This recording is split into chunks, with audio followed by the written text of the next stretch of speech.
Hello lỗi tê hó chú riêng cả rằng cái mặt ta con hồ vàng là ngà cắt chi kiện tan con hồ vàng là ngà he gu hồ gà cái đình gu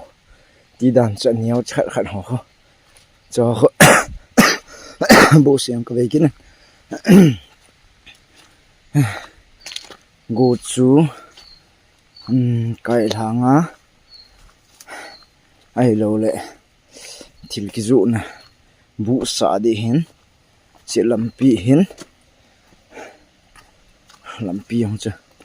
nộp đàn chỉ riêng cả mặt ta hen nộp lại riêng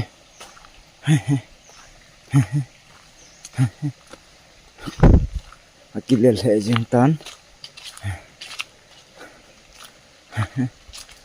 cầm lại hen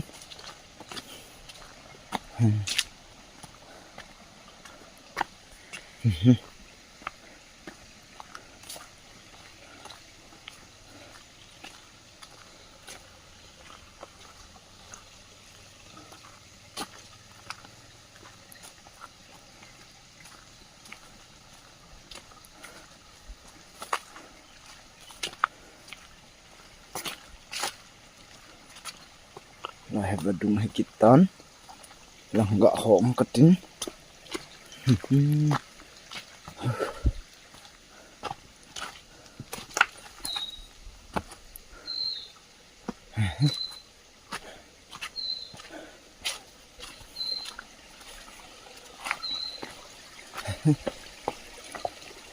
một đúng hay tán nôm lại riêng nhân riêng cạo mặt tạ hình cái chuyện hí số ta bằng gu hi có cày đinh hin chết chưa bazar tô này đi ngả bụ gạ sạ này đi hụi hin chuyện làm pi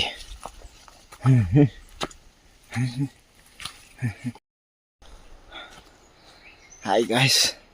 anh ôm hi bệ dù câu thật khát gì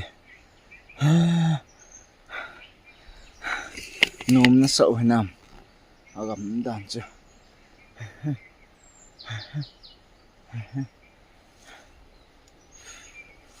hít tí hin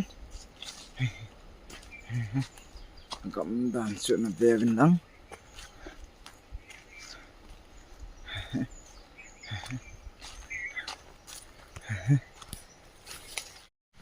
chị hê có gỗ cây chị hê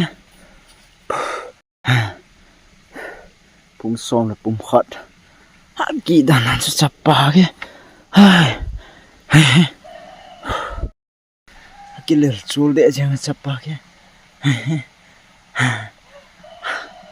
kỳ đàn làm chứ ra này cái lối pa được cái hầm về cái lối pa thêm đi chết này